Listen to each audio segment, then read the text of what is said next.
Good evening, everyone out there. Welcome to E Squared Empowerment with Elysia, connecting, inspiring, and changing the world. And this evening, we have my dear friend, Dre McLaughlin, coming to us straight from Brisbane, Australia. You know how I love my Australians, but he is, however, originally from the UK in London, England. Dre has done so many things. He is an NLP practitioner, a timeline practitioner, a certified coach. He's written a book, the #1 Interview Playbook, and he has his own podcast as well, so he gets to have fun flipping it around. And he does his podcast for the Hot Hire Coaches podcast. And oh my goodness gracious, he was in sales and recruiting for 20 years, which makes it great that he wrote a book about the #1 Interview Playbook. But he's going to be diving into so many different things this evening, folks. So Dre, thank you so much for joining us this evening on the show. Yeah, thank you so much for having me on and allowing me to share my story or parts of my story. So I am pumped, absolutely pumped. You're very welcome. Yeah, I mean, we're gonna go and we're going to talk about like fitting in the world. We're going to talk about anxiety and depression and finding your passion and purpose in life, which I think, especially in these times, is incredibly important to touch on all of them because a lot of people are struggling. So Dre, let's start more like in the beginning, because when you were 25 years old, you were living in a shed. So why don't we just dive right in there and talk about that in your journey in like evolution and how successful you've become now?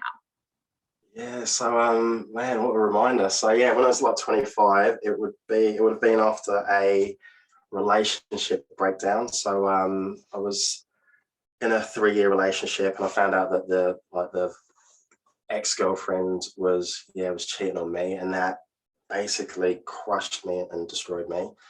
And I didn't really have anywhere to go. So my parents, so in England and London, had a shed at the back of their garden. And I just want you to imagine, the shed was quite big, but in the shed, I had a quarter of it, but you had like old furniture, you had garden equipment and things like that. And I basically had a sofa bed, a TV, and probably like a couple of books or something.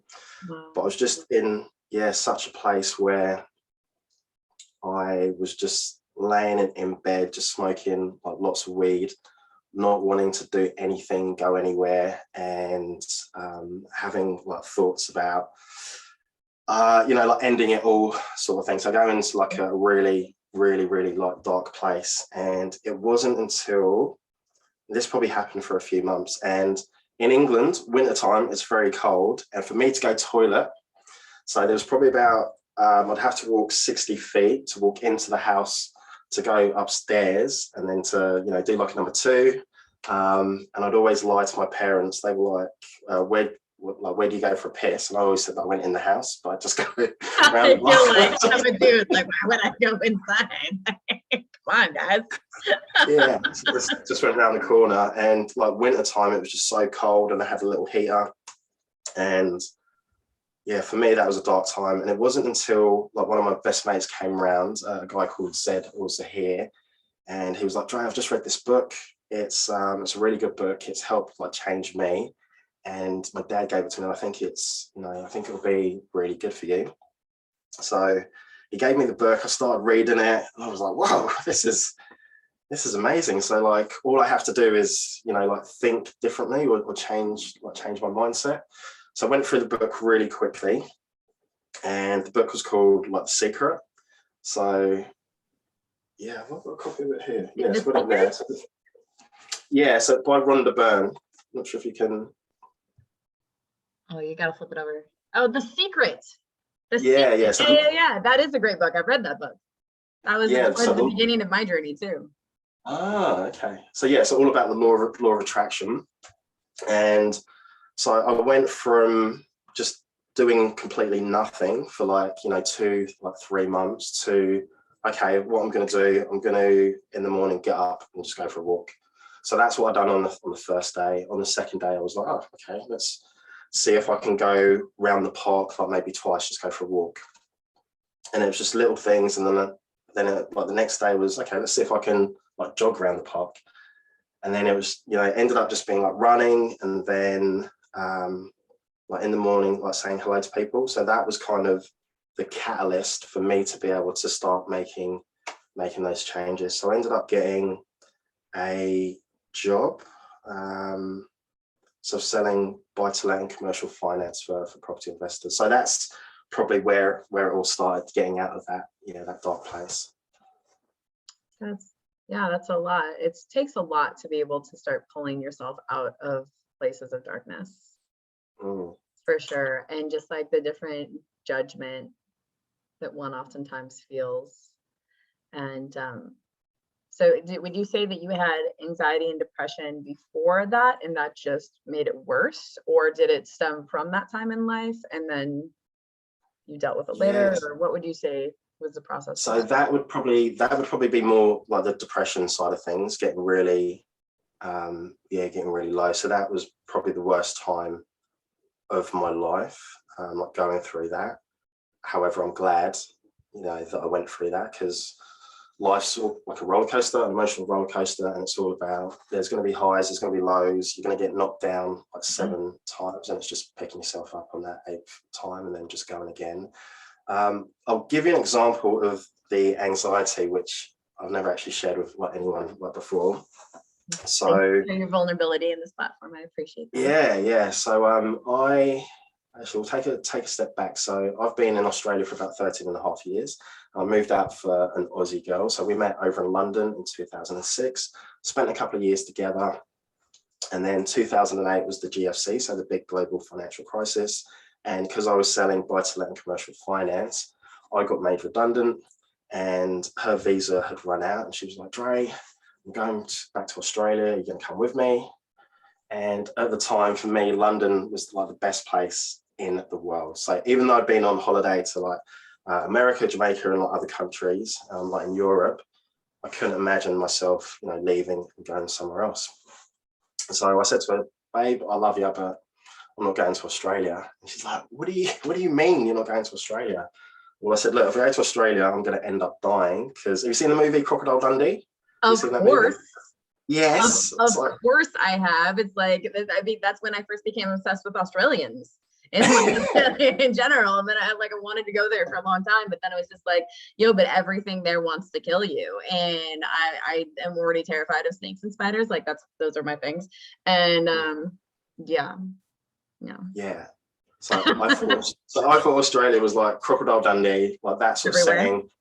Yeah, everywhere, with like maybe just the opera house, just like in the middle or something. And I said to her, look, if I go to Australia, I'm going to end up dying, because you guys have got sharks, snakes, spiders, and crocs. And I heard that your drop bears are like really dangerous. So drop bears are kind of like a mythical. Go ahead. Sorry? Like a mythical sort of creature. So they're not real. Okay. Kind of like the troll that lives under the bridge, that type thing. Okay. Yeah. Are they big? Yeah, I think so. Yeah. I imagine them to be really big. And so what happened, I came out for a holiday for a month, went to the Gold Coast, went to the Sunshine Coast. So you got Brisbane, the Sunshine Coast is like an hour north, and the Gold Coast is an hour south. So like all like coastal, and just fell in love with the place. So what I love about it is that you wake up, the sun's shining, everybody's like happy and just laid back, and it's like really the lifestyle. But before I came out, and when I was in the process of like being made redundant or leaving my job, like my mate, a guy called Frank, said, Dre, Australia's like beautiful, but I just want you to be aware that when you go out there, there's a lot of like racism. And it's very, there's institutional racism there. So just wanted to be aware.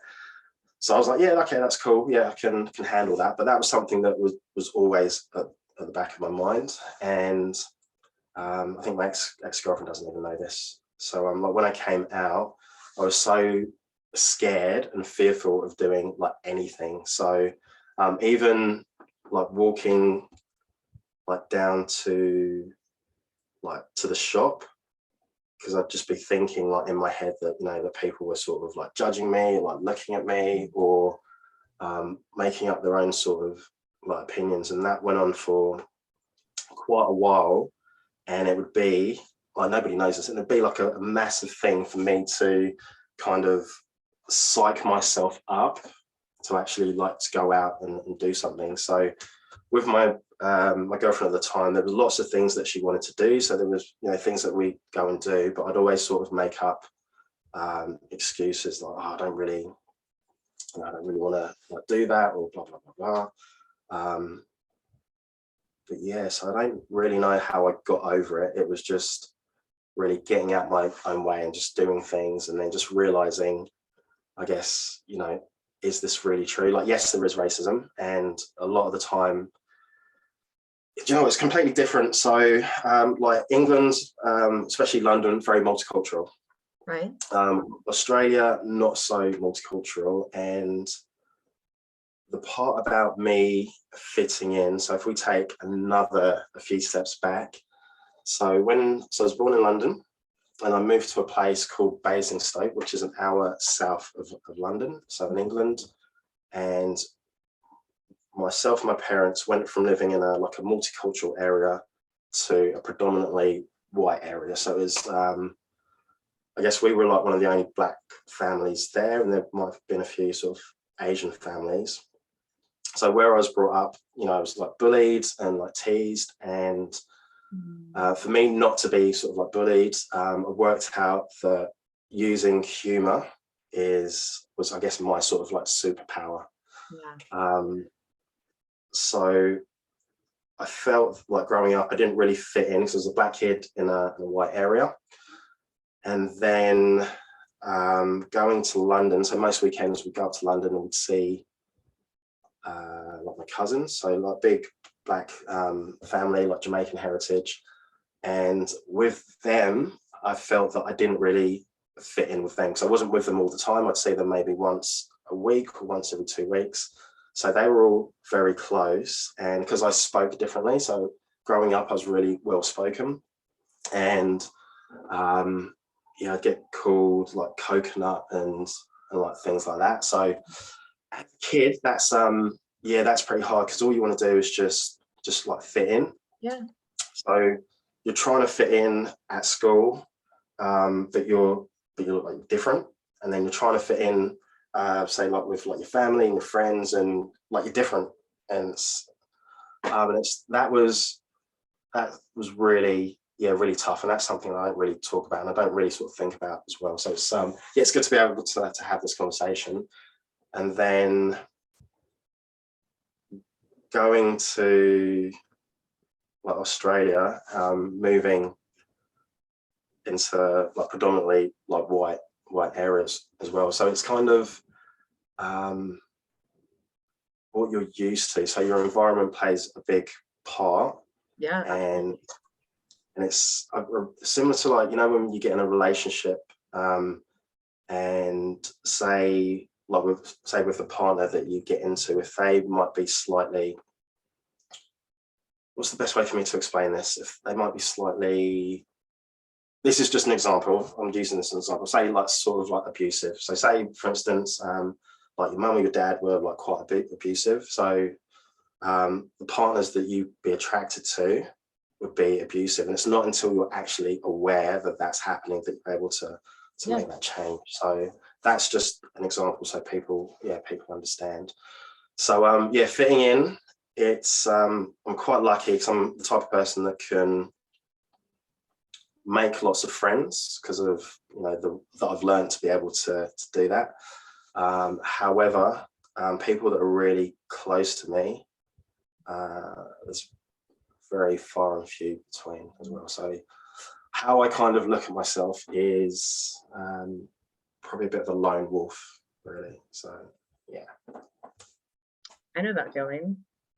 Yeah, I do like just because I'm very just bubbly and like authentically bubbly and happy-go-lucky, but when I was young, I didn't feel like I fit in. I felt like I was an outlier because I just thought differently and felt differently, and I was keyed into like energy from the time I was 5, and it wasn't something that I could it was like the gift that I was given. So because science tells us that we have an electromagnetic sphere around our bodies that comes from our heart, and That's why when somebody like comes close to you, but they don't say anything, but you can feel that they're in a bad mood, right? Yes.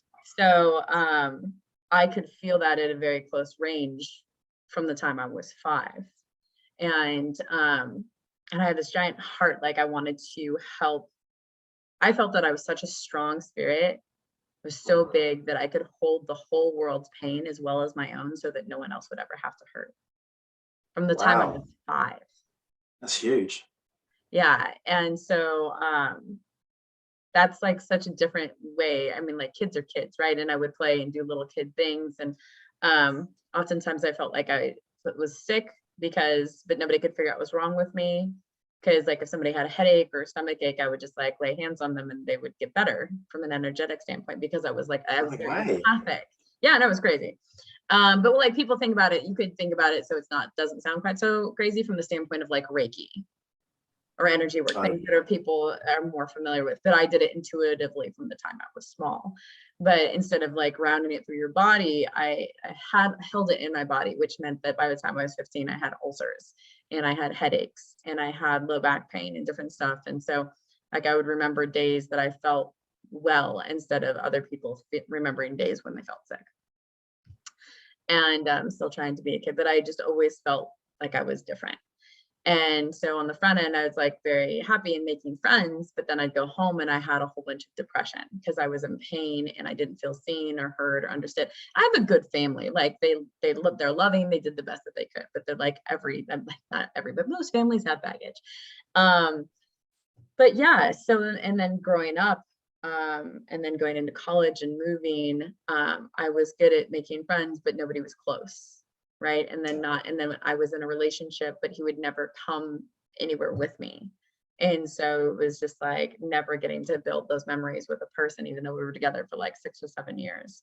And so like not feeling like that was a space where I got to be close, and then moving all the time. So it's just like, it's like a running joke with friends. It's like, you can drop me anywhere for like with $5 in 15 minutes and I'll walk out of the grocery store with like 5 new friends. And, that's my gift. And like I'm funny like you, we work through the world through humor, and humor is a really great way to deflect from people noticing that you're in pain psychologically or physically.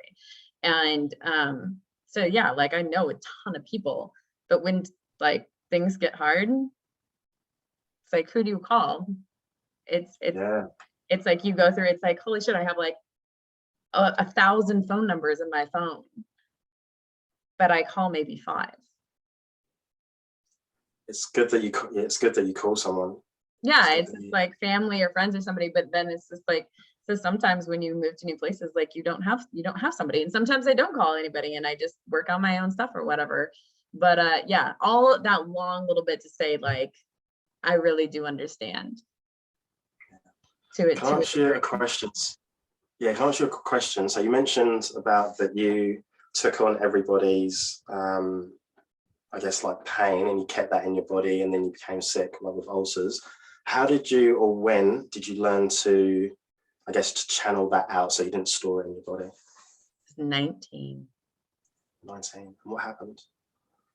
I met somebody that taught me how to channel energy.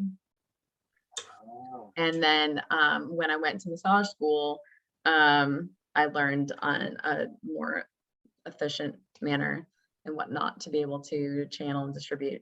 But my body had been impacted on so many levels for so many years that it took years of nutritional healing and different stuff to get my body into a healthier space. And then eventually, I think that's part of the reason why my low back, depending on your belief system, so like our low back stores our emotions and everything like that. And that's part of the reason why I blew out my back, because like I held too much in and it had to come out somewhere, and like my low back was compromised for a couple of reasons. But yeah, so 2 back surgeries later, trying to get better at not storing, trying to get better at not storing my energy. But yeah, and that's part of the reason why I do the empowerment and confidence coaching for people to help with emotional mastery, because to learn how to channel your energy properly and just allow yourself to feel the full breadth of human emotion without judging yourself is really important, because then you're less likely to store it in your body And you can just be like, hey, yeah, I see you. And I'm going to allow it to move through and channel it into a more functional action, to utilize it. Because if you're going to feel something that's intense, be it sadness or grief or depression or love or anger, like to be able to utilize that energy for something functional and powerful can be amazing, instead of judging yourself and shaming yourself for feeling it. That's awesome. Yeah, thank you for sharing. Yeah, you're welcome. So so anxiety and friends. So would you say at this stage of your life, you're like still keeping a very close network of people for your friends, and being genuine with the exterior world, or just like, how are you managing that whole piece for yourself? Yeah, that's a great question. So so in my corporate life, I was so every couple of years I'd either get made redundant from like a job, like say if it's like sales or something like that.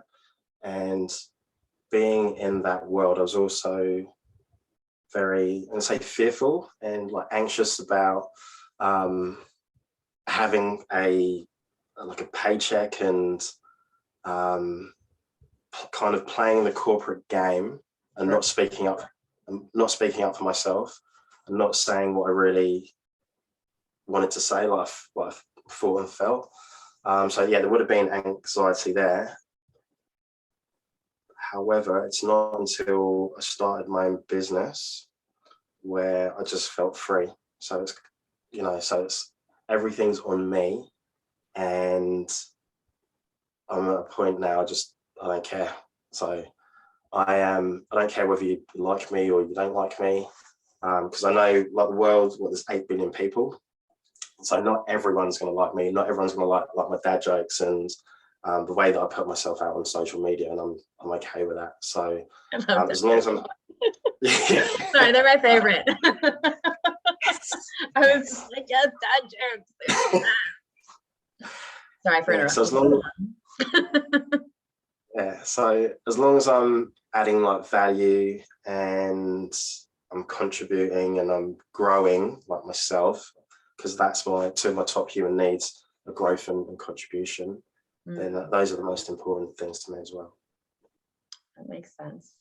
And that's part of it. That answers half of the question. Okay.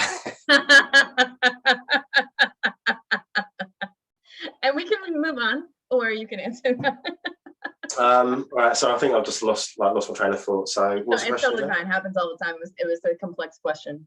And there's no wrong answer to this question. I would like to just reiterate for anybody else that's out there and for yourself, Dre, is that, do you find that you continue to keep a close short list basically of friends, or have you found yourself expanding your range within that?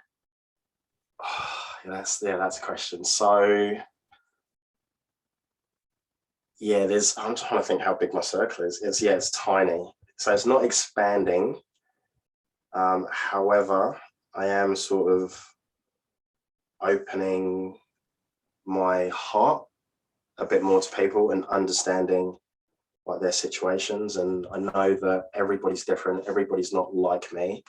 And it's just appreciating where people are at on their particular journey. Does that answer your question? Is that a little bit more? Yeah, thank you for your vulnerability and stepping into that. I know it was a little bit of a stretch. Yeah, it's an interesting sort of thing, especially when you become more of a public figure. And I mean, like, you can tell me what your experience is with this. It's just like when we get really busy with business, right? And we have these dispositions in general, people oftentimes will reach out and want to be friends with you. And wanting to just be like, it's not that you're not potentially a great person, but I only have so much time available in the day for my business, for my job, for my family, and for the relationships with the people that I genuinely care about, that I would like to potentially do a better job with, be that platonic or otherwise. And holding that boundary and that frame and the balance of being like, this is actually what I'm doing, like when you're talking to yourself, and what's a scapegoat?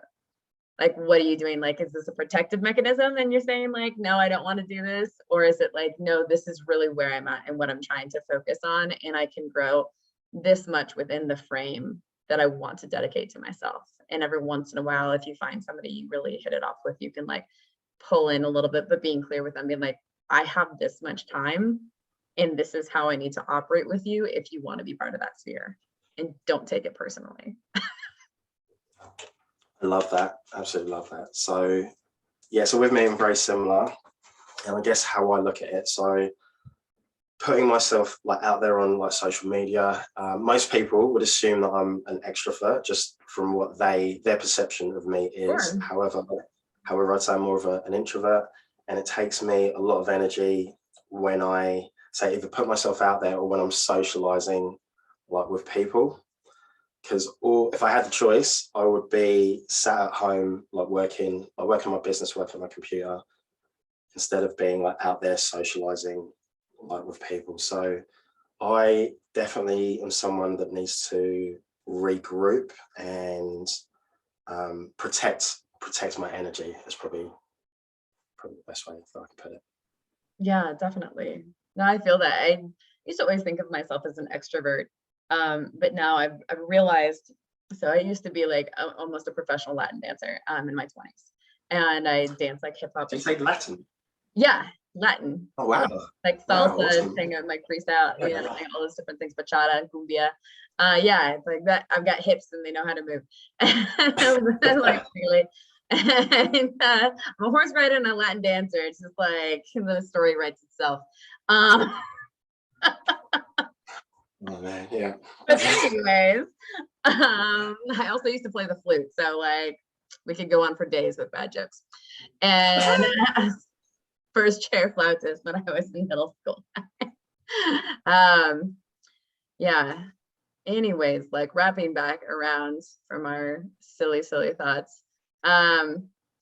When I was dancing, I used to dance like 3 to 5 nights a week for like 3 to 5 hours a night. It was a beautiful time of life in my 20s in Seattle, Washington. What I realized though later, talking to a friend who was one of my regular dance partners, he was like, you know, you'll come and you'll dance like real heavy for like a couple months and then you just disappear. And I didn't even like register in my brain that was something that I was doing, because I get caught up with my horses or work or like whatever. And that was a reason, or like a person that I was like hanging out with or whatever. And then later on in life, when I heard the term ambivert, I was like, oh, that's what I am. Because while I love to go out and it definitely feeds me to be around people and be playful and really big, I also then want to come home and sometimes I'm just like, we'll have giant swaths of time where I'm just like, I'm very happy being by myself, which is great since I've been single for like ever. Have you? Yeah. Oh, yeah, like 13 years. That's a long time. It's a very long time to be alone, and then like to have dated somebody beforehand that wasn't engaging socially. So basically it's been like 20 years of being alone, which is an interesting conversation for people, like when you really think about it, since I'll be 42 years old in May. So I know I don't look like I'm that age. Definitely not. They look good for your age. Thank you. I know, it's all my natural hair color too. It's crazy. But like it is an interesting conversation, and just like for some people, the judgments that they put out in the world, no matter like your dating history, the color of your skin, like your gender, it's like people have predispositions for like what it is that they think something is supposed to be, like introversion and extroversion, but like how we engage with the world and really do our best to just meet the person that's in front of us. Like our history informs us and the opportunities to learn and to grow, but they don't have to define us, which is why it's so incredibly important to actually like just see the person that's in front of you and take them for face value and listen to your intuition and pay attention to nonverbal cues and energy, so that you have the opportunity to be present and learn and see what opportunities are there for you and what boundaries are necessary to keep yourself and the person in front of you safe. So I was just thinking, like when you were like talking, yeah, because I've got a few friends that are around like a similar age to you, and they are at a point where, do you know, actually even myself as well, where they like want to have a family, want to have like kids, and it's just probably a little bit difficult However, you know, you've got society and what society like thinks that you should do, and like, you know, conforming to that. However, yeah, everybody's on their own journey. So yeah, do you want to like find like the partner, because you must have had opportunities to.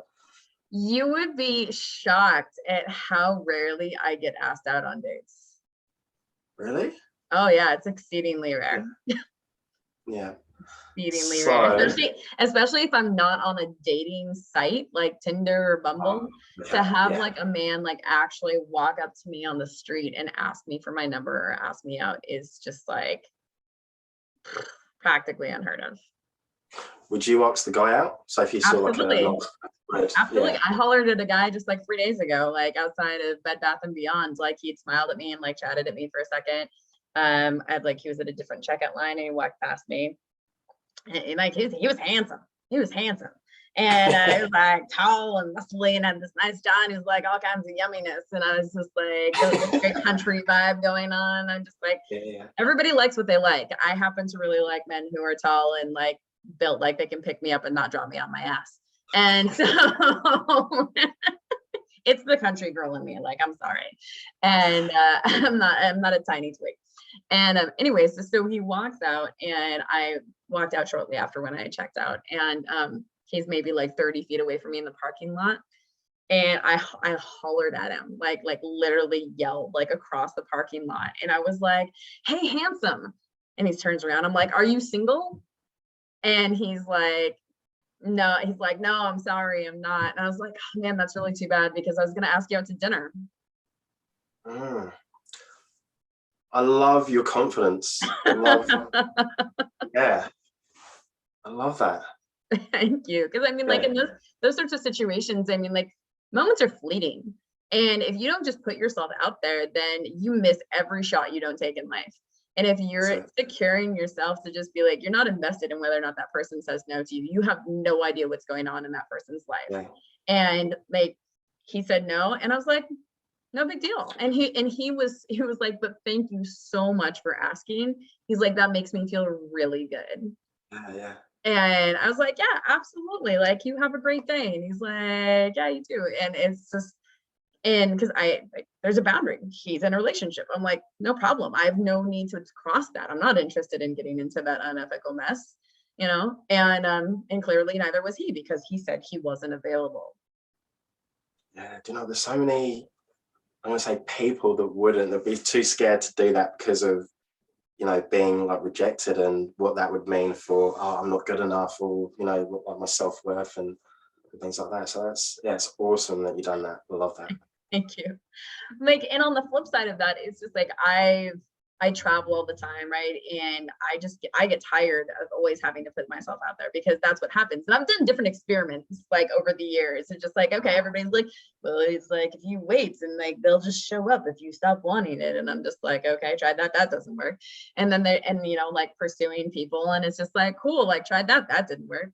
And then they're just like, people are just like, no, you know, it's just like, guys they want to chase, so like waited and just like very clear with nonverbal communication. I'm just like, Jesus, you guys. It's just like, finally I was just like, fuck it, I'm just going to be a men's mindset coach and help them with uncomfortable conversations with women, because clearly like that's a huge problem, because y'all can't even just like walk up and talk to them and be like, "Hey, like, may I give you a compliment?" Step one. Step two, be like, "Oh, thank you, like, you're really pretty, like, you're interesting, you're smart, like, I'd love to like have coffee with you sometime." And like, start there. I love that. And like, if somebody says no, just be like, "Thank you." Like, basically like, "Thank you for the time and holding space to have a conversation." And people don't have to be rude. And in the journey I've had talking to men, doing like the 2 global men summits that I created, because I advocate for equal rights and men's rights, to be able to hear guys all the time tell me, "I feel damned if I do and damned if I don't when it comes to women," because they want us to pursue, but then we try and give them compliments and we have to worry about them telling us that we're sexually harassing them. And that's really unfortunate, because I do hear about women that are really reactive and don't manage that well. And there's fear on both sides. which is not functional for either party to get what they want. So having healthy modeling and helping people to learn more about the nonverbal cues, like read your audience. It's usually like, and not always, but I feel like if you just, you know, smile at somebody, are they receptive? Like, see if they lean in, you know, just like pay attention to the little things. But I mean, I obviously have something I get to work on inside of myself, that there is such like a heavy and consistent block that isn't arriving for me. But I'm also just like, meh, it's been so long, it's fine. It's just like, you feel like if you're single for so long, and it's kind of like, oh, like, okay, like it's just another Tuesday. Yeah. All right. So can I ask you a question about your thoughts on like masculine energy and like feminine like energy? Of course. Yes. Yeah, What's your question? So I think I'm gonna have to sort of make the question up. So I've got like friends like similar ages to us, and because the women are in business, so they're very much in their masculine energy, and they find it hard to find a guy that's suitable for them. And yeah, I guess even for myself, there's probably my environment, because I know most of my friends are coaches, and yeah, they're all pretty much in their masculine like energy. So I guess, okay, my question is, what's your experience with that? It's a really good question, and I do have an answer for it. I've spent most of my life in my masculine energy, hustling, like being a business owner since I was 21, like being raised in a family where like I have two brothers, and it's always like competing with the boys. And then when my parents were divorced early, and then like my biological dad was, God love him, he's got his own stuff. He's just like, women can't play the game. And so then being like a strong woman, yeah. He's got his own journey. He's old now. He's 80. Like he told me that when we're younger, like we're gonna give him some grace and like his evolution. But the mindset that brought me into that space was not functional, and like how I managed that was just like it was not super great. And so then we're gonna fast forward to today, and coming into the coaching field, it was really interesting because I do see a lot of women who are very steeped in their masculine, and with women's rights, which are incredibly important, women are in these higher positions. And I'm so glad that women are starting to be in those higher positions of power and executive and stuff like that. But the problem that I see in that is that women are continuing to try to compete in a masculine space with their masculine energy, instead of saying, my feminine energy is strong enough to compete at the same level as your masculine energy and be just as good or better. It's just as effective. And so for the last year and a half, really like strongly like the last year since I moved to Charlottesville, Virginia, I decided that I was going to focus on running my business in my feminine and not in my masculine, to prove both to myself and to the other women I knew in like society at large that you could be successful being in your feminine, being in flow. And I have been. Like I arrived in Charlottesville with literally nothing after I spent 4.5 months on the road traveling 18,000 miles by myself. And I had enough money basically to get my apartment, and I had $100 left over. I had no job. I showed up and I didn't have a place to live until like the next day. Like I couch surfed on the 16th of February. So I just came up on a year. On the 17th of February, I got my apartment. And by August, I had the highest grossing month of my massage career. I was a massage therapist for 20 years. And I made $7,000 in August. That's awesome. Yeah, massive congrats. Thank you. Like, yeah, in my feminine. Like with an abundance mindset, not having scarcity mindset, you know, when you show up and you're just like, I have no idea how I'm going to make this work, but just stepping forward with confidence and flow and in faith and just doing the work. And I'd wake up and I was like, I'm not turning my phone on before like 9 o'clock in the morning. So like 12 hours a day, my phone was legit off, not on silent, off. And I refused. I'm like, I'm not working before 10 in the morning. I'm going to wake up, I'm going to take an Epsom salt bath and like journal my gratitudes. And I'm going to write, like free write in my journal, and maybe I'll like read my book or whatever. And I'm just going to be relaxed and start my morning in a healthy way. And from that, like, it's like first month, like $3,500, $4,500, like 5,000, 6,000, you know, like until I got there. And then, but massage is fluid. So like, depending on what's going on, especially with the pandemic, like it didn't necessarily stay in that space, but having the faith that when things drop back down, that's just like, yeah, it's going to be okay. Like January, I lost probably like at least 2.5 weeks worth of work between the snow and Omicron, like whatever, and people not coming in. And but I still like just took deep breaths and like let it go and flow. And so when it comes to the whole masculine and feminine in coaching and women like wanting to find a man, like I am not the right person obviously to tell people how to find relationships, because I've been single for forever. So like, don't like go see a relationship coach. I'm not that person. But what I feel like for men and for women, instead of men seeing a woman who's in her masculine and being frustrated, meet the person in front of you for who they are. See why it is that they're like so deeply entrenched in whatever they're entrenched in, and see if you're in a space to be able to help them relax and let their guard down so that the other aspect can become more balanced within that person. But if you don't have the bandwidth and the strength and fortitude to do that, then don't chase it.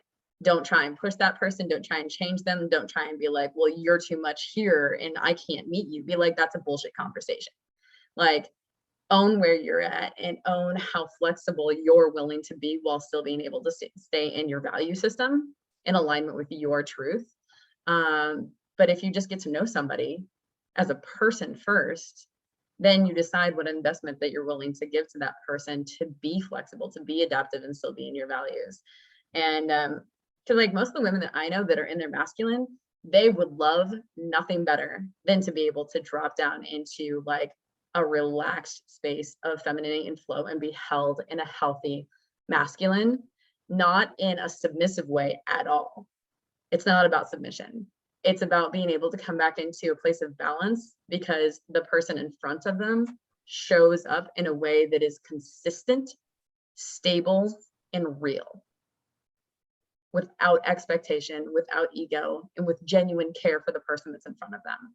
And the problem is that we are not seeing enough of that consistency. And it doesn't allow us to get to relax and get out of that hypervigilant state. Man, that was a great answer. That was, yeah, I was like thinking somebody called MC Hammer because you just nailed that. You absolutely do. That was, thank you. I'm gonna have to watch that back on the replay because that answer was just, yeah, spot on. So yeah, thank you for sharing. You're very welcome. Yeah, it's recorded. You can watch it later. You can cut it out and you let me post it somewhere else. Yeah, fire, absolute fire. More like it's like a mutual interview today. Like we like to just like roll when we do our interviews here. It's just like two friends sitting down, have a cup of coffee, and whatever shows up is what is meant to show up. That's what I love about things. People are like, oh, are you gonna like ask me set interview questions? And I'm just like, give me your frame and we'll see what arises, because I genuinely believe that whatever shows up, there's at least one person out there that needs to hear whatever it is that we're saying. And as long as one person gets value out of the things that we produce, it's good enough for me. I totally agree. Yeah, love the conversation. Thank you. So for you, finding your purpose, like what was the one moment? Do you remember like a specific moment when you went from like, I'm changing to this is my purpose, this is my passion, and this is what I'm going to do with my life? Yeah, so there probably would have been like a couple of moments. So for most of my life, I wanted to, so growing up as a kid, I wanted to be like a football player. When I say football, I mean the game with the round ball. Soccer, yeah, soccer, football. And then I knew at some stage when I think I was about 17, 18, that wasn't going to happen. And I think that's probably when I got into sort of like drinking drugs and, you know, like with your mates and going out and just experiencing, you know, other bits of life. And So went to school, from school went to college because I didn't know what I wanted to do. And I was like, I definitely don't want to get a job, not at this age. And then I studied, I think business studies, psychology, some other things. And then after college, I was like, okay, don't really know what I want to do. Definitely don't want to get a job. So I'll go to uni. And I applied to do business studies at uni. And for those of you that aren't from England or Australia, uni is for university, in case there was like, you were like something else. Like, that's all right. It's only the first like clarifying thing we've had to do. You Australians have a few fun phrases that us Americans are like, say what? Uni? So yeah, university. And,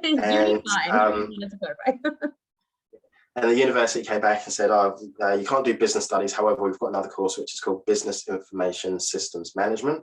So all I saw was business at the front, management at the end. And I was like, oh, okay, sounds like a business course.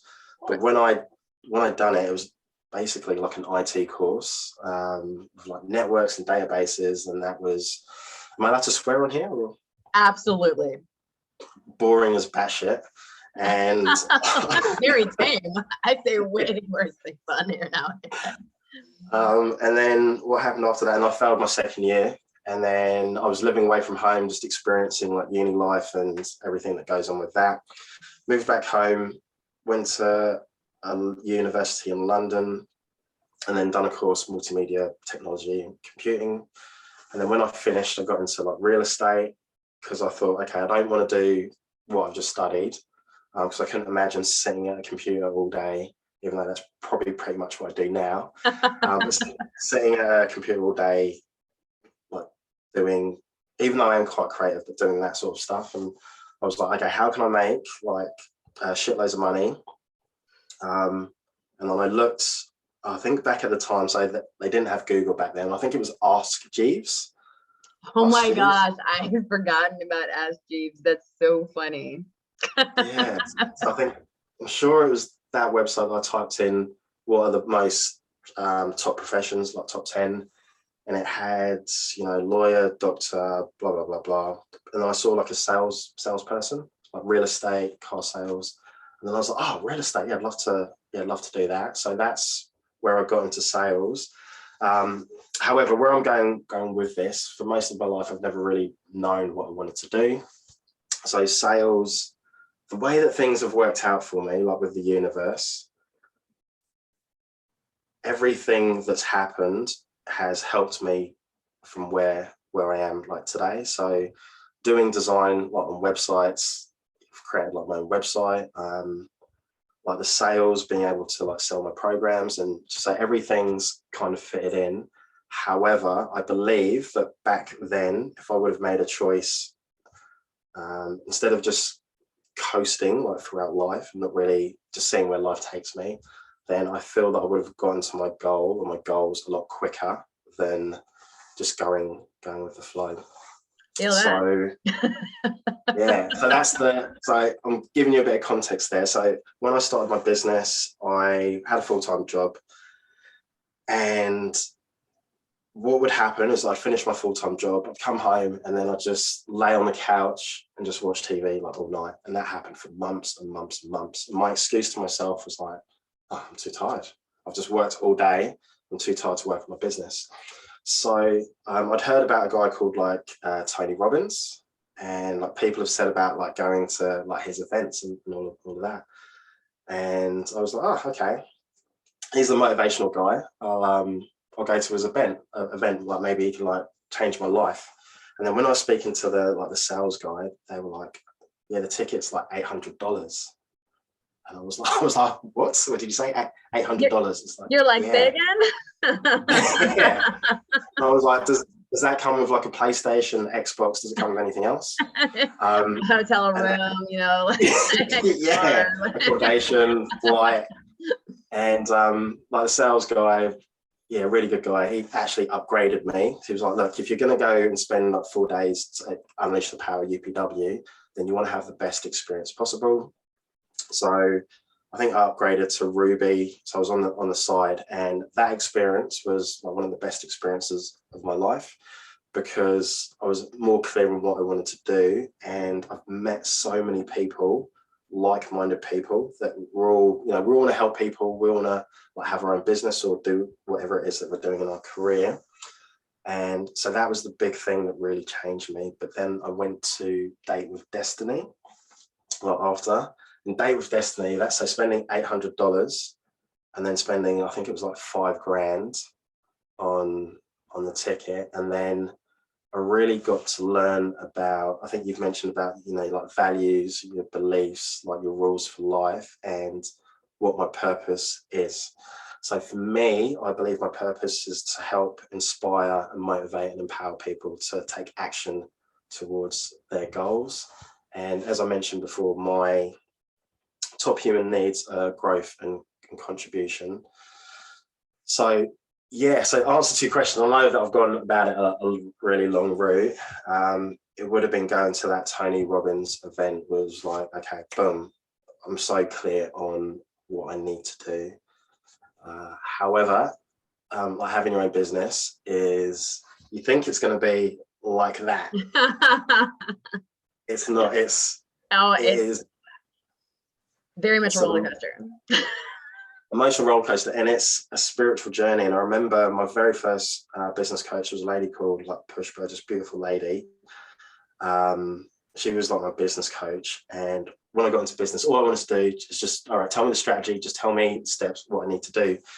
And then she was like, Dre, we need to do like your wheel of life, like it's all about other areas of your life. And I was like, oh, I don't want to learn this. I don't want to, just business. And it's taken me a long while because it's a spiritual game, what we do.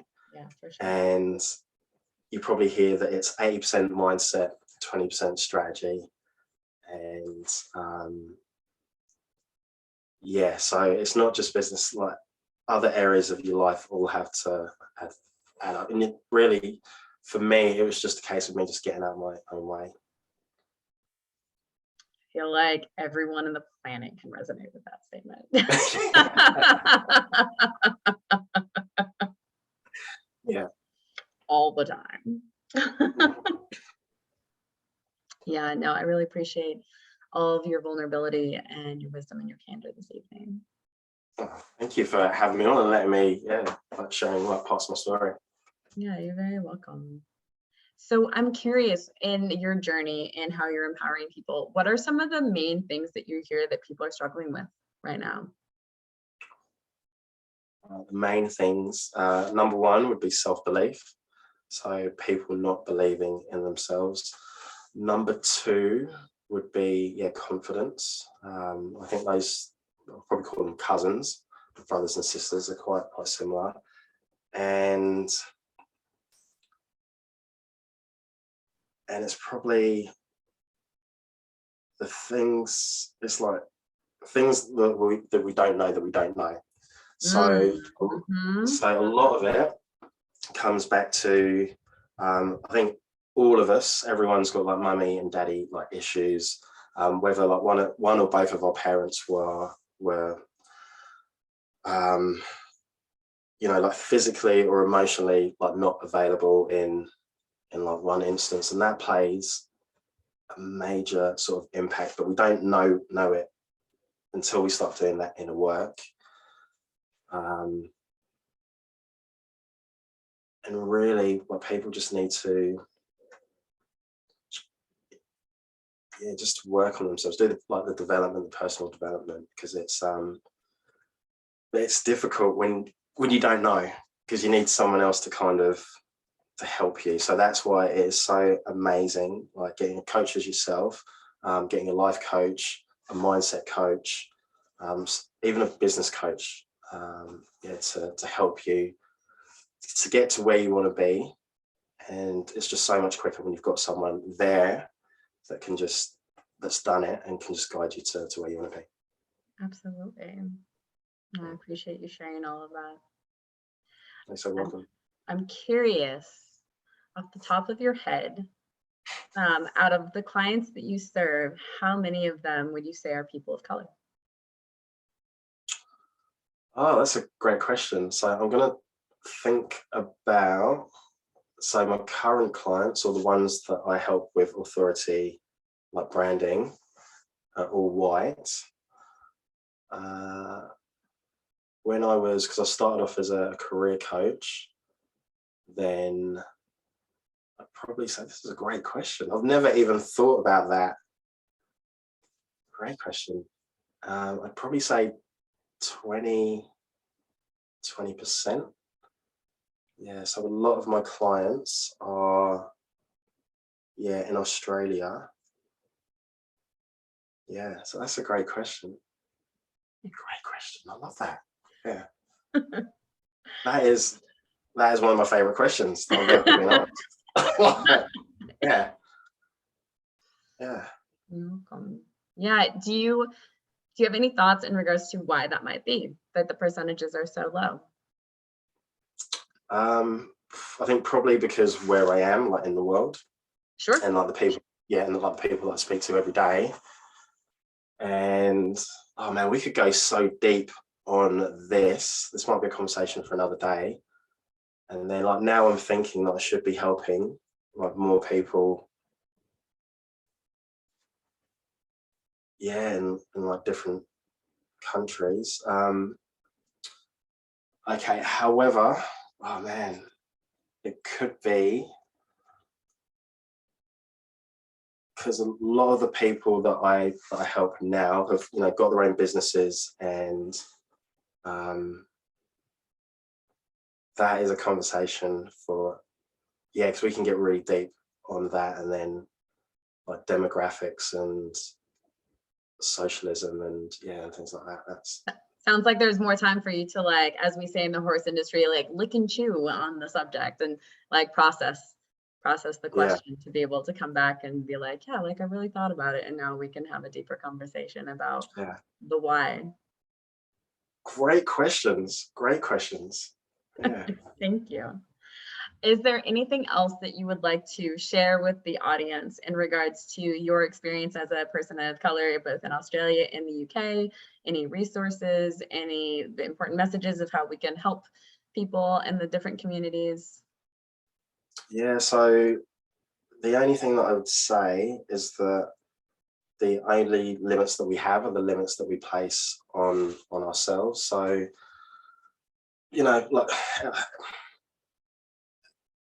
so President Obama, the first Black president.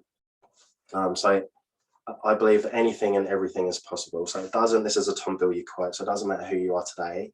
It just matters who you want to be and how hard you're willing to work to become that person. So what are those skills? What are those knowledge that you need to acquire, and those action steps, and just making that decision and being committed to that decision to get you to where you want to be. And that goes for everybody. I definitely appreciate that. Very important message. There's a lot for us to get rid of our limiting beliefs in general. So Dre, I have one last question for you that I have for everybody always. So who in the world inspires you today? So it can be somebody who is dead, somebody that's here today, it can be multiple people. That is who inspires me.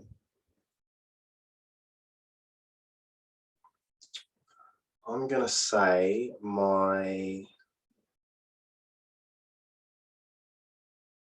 so I'm thinking of like two business coaches, and I'm going to go with a lady called Elysia Barry. So Elysia Barry is a business coach, and so I interviewed her on my podcast about this time last year, and in her business, in her first year, I think she made 50,000 in a coaching business. In the second year, it was, I think, about 500 grand. Wow. And in this time, she's up to, I don't know what she's up to now, but like 3.5 mil in the space of literally a couple of years. So she is a woman of color, and she's like South African, and she's over in Australia, and she's no excuses. She's just making it happen. And one of the best things, which I would love to do for my parents, is, I think it was at Christmas time, she paid off, as a Christmas present, she paid off her parents' like mortgage, and like she shared the video, and just the, oh man, like the tears, and being able to do that for your family, and they've helped you to get to where you want to be. So yeah, she's a massive inspiration. That's awesome. I love that. Yeah, that's definitely one of my life goals too, to be able to take care of my family like that. Well, Dre, where can people find you? Best place would be either Facebook, so just Dré McLaughlin, or LinkedIn, just Dré McLaughlin. So those are the two places that I hang out. Fantastic. And do you have anything that you are doing right now that you would like to promote? That is a great question. Right, so you're just full of great questions. Right. Yeah, so I've got, so this is for coaches and possibly like small business owners. So on the 7th of March, was a Monday, I'm running a challenge, a 5-day challenge, which is called, I love the title, I'm a Coach, Get Me Out of Here. So I'm not sure if you know I'm a Celebrity, Get Me Out of Here. I'm not sure if you have that show. I don't really watch TV, so like I'm just the wrong person to ask. Okay, no, that's cool.